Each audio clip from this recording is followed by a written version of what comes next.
She placed her fingers on the keys. She began to play.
At the ring of the first few notes, it became apparent to the audience that this girl was something special. There was a little girl, barely tall enough to reach the pedals of the piano, playing as if she owned it. There were times she'd miss a note or two, but that didn't matter. She played the song to make someone smile, and it touched everyone present. Her musical skill was far beyond her years. Her fingers caressed the keys as if she was making a flower crown, carefully weaving the petals. She knew the correct way to tie the leaves so they wouldn't tear, like a smart little girl, like smart little girls did.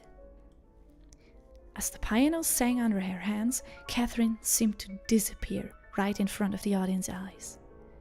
She was just a vision, after all, somebody leading them down a dream of a garden, the springtime, the shade of a tree on a windy day. The couples in the audience tightened their grip on their hands of their partners.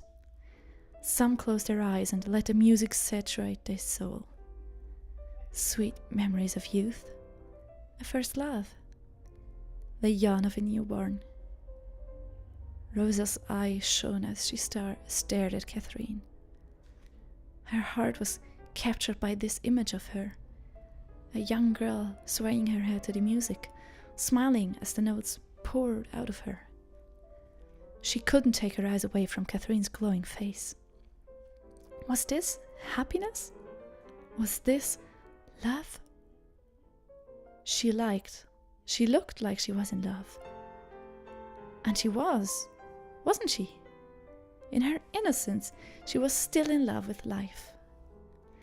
In love with her family, with her pets, in love with everyone, every new discovery. She was full of hope. It was a bittersweet feeling for Rosa. A happy teardrop rolled down her cheek. She wanted to warm herself in that hope, if she could. In the audience, Gilliam and Catherine's father sat beside each other. "Sir Peride, your daughter is amazing." "She is, isn't she?" I pardon my ignorance, my liege. I am a very proud father, you see." "No pardon necessary, sir. Has she found a sponsor yet?" "The Duke of Versailles once spoke to me about it, but we have not made any arrangements." "Then I must steal her away as soon as possible." "Sire?" "I'd like to be Catherine's primary sponsor, if that is all right with you." "Why, sire?" "And to further cement my status, that piano she is playing right now, it is hers. I've bought it for her." Francois' eyes widened in astonishment. That is... Francis gulped. "That is beyond generous, sire." Gilliam smiled. "Well, I must make it hard for you to refuse, you see. I took the opportunity of asking you outright. You see, the Duke might offer an extravagant piano plated in gold. In that case, I have no choice but to humbly concede." What? "I'm kidding. The Duke of Versailles is the worst miser you will ever meet." The man chuckled. "Of course, I shall be paying for her musical tutoring as required, along with an ample stipend to accommodate your family." You don't have to look so surprised, Monsieur Peride. Your daughter is a star. There is an effervescence about her that enraptures the soul. There is no doubt in my mind that she will succeed." "Thank you deeply, my liege." "Please, call me by my name, monsieur. Let me remind you, this generosity isn't without charge. Her tutoring will be done at my house. I want to monitor her progress. Apart from that, I'd very much like Catherine to visit me and play from time to time. Music is one of my true passions. Her presence would benefit my mood tenfold." "Oh, of course, sire. That is a small price to pay for all of your offers." "On the contrary, Messire, I don't have to decide now. You don't have to decide now. Kindly think about it." "Thank you, my lord. Sir Gilliam." After the performance, Catherine and Rosa went to the Major's garden to play. Francoise and Gilliam lingered on their table, sorting out the details of Catherine's further education. Emily Peride wandered about the crowd, searching for a familiar face. This is very French music in the background. She had arrived halfway through. I know that song. Wait. No, I don't. Sorry. She had arrived halfway through Catherine's performance, just in time to gush at her little sister's applause. Oh, it's her bigger sister. Unfortunately, she couldn't find her father in the crowd. When she finally caught sight of the back of his head, she approached him hastily. "Father, there you are. I've been looking all over for you." Emily stopped as she saw that the man her father was talking to. It was none other but the Marquis himself. She fixed her hair self-consciously and curtsied. "My lord, pardon my intrusion. I didn't realize..." Gilliam smiled at her kindly. "You are free to intrude any time, my lady." Emily smiled back. Just as the room was said, the Marquise was easy on the eyes.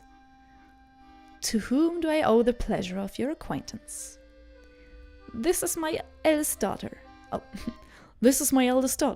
Emily. Pardon me for not introducing her sooner." "Charmed." Gilliam offered her a seat. Emily sat down across the man. "Well, it seems talent and good looks run in the family." Francois rubbed his neck. "Yes, my daughters are my pride and joy. Thankfully, they both look after their mother." Surely not, Monsieur Perride. The eyes are yours, earnest and loving eyes." Emily snorted at such sappy words. Her father was clearly basking in the compliments. If this really was the famous Gilliam the rumors talked about, then he wasn't exactly much of a charmer, was he? She didn't know what all the fuss was about. The ladies in the house she worked for could not seem to stop talking about this man. Admittedly, he was something morbidly curious about the way he looked at people. If he was always distracted and could only say words that were... like he was always distracted and could only say words that were expected of him.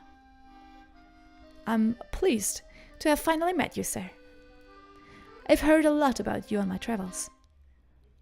"All good things, I hope." "Depends on the tabloid and the day of the week."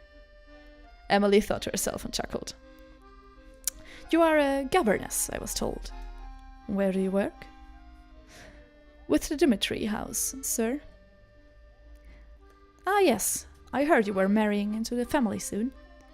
"Oh, father, I told you not to tell anybody yet." "I didn't, but you know people talk. Words travel fast." "Pardon the comment then, my lady." "Please." "Your betrothed is a lucky man, I'm sure."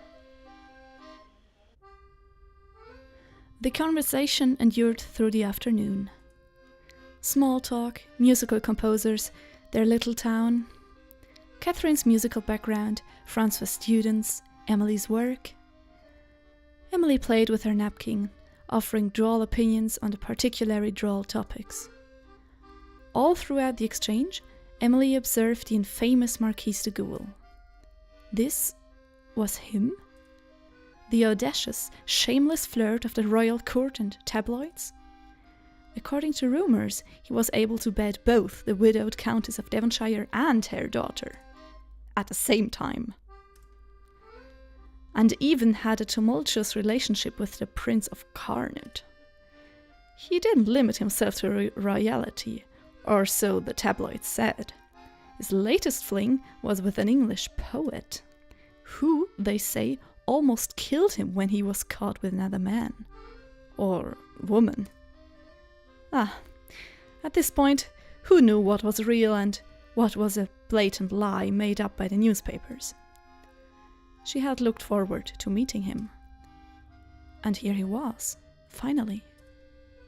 Talking about sampling the new bakery's crème brûlée. She couldn't say she was disappointed, exactly. But the Marquis was a depressingly normal man. Maybe even boring, Emily ventured. She watched as his gaze flickered across her hair and her nose before lazily trailing away. How infuriating!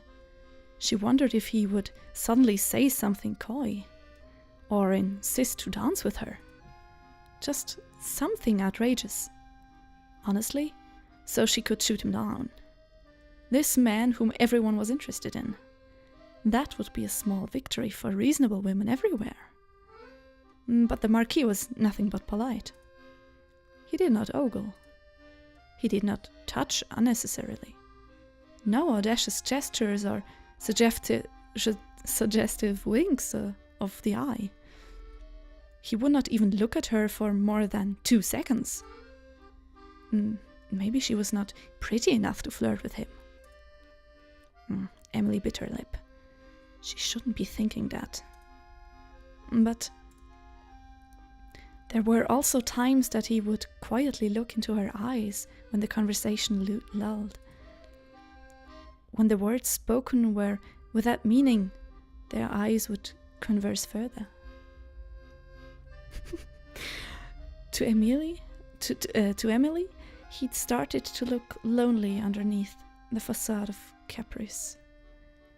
He seemed tired of all the gallivanting, the rumors and the numerous flings.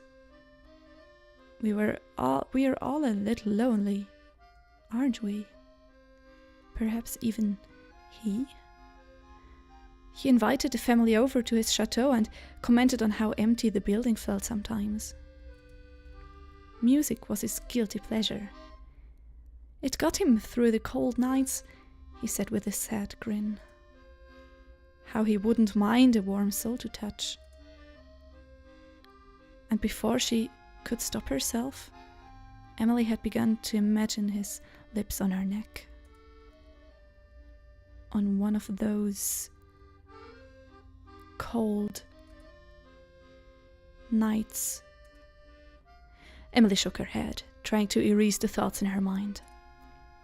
They were having a perfectly mundane conversation. She didn't know where those thoughts came from. Fortunately, her father didn't seem to notice. Music and loneliness struck a nerve with François Péride. He had immersed himself in his music tutoring, his students, and Catherine, ever since his wife had gotten sick. It had been 6 years, but sometimes the nights were cold. For François, the Marquis was speaking to his soul. He was a kindred spirit. He wasn't a pompous showbat like all the other royalty Catherine had played for. The Marquis even had a wine collection he wanted to show François.